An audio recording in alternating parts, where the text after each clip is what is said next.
দেখো একটা পাপোশ উল দিয়ে বানিয়েছি, এটা কাঁটা দিয়ে বুনেছি যে পাপোশটা।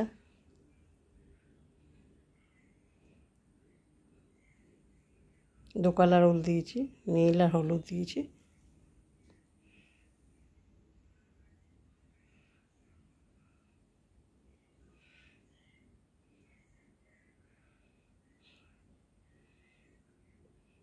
কেমন হয়েছে অবশ্যই তোমরা কমেন্ট করে জানাবে।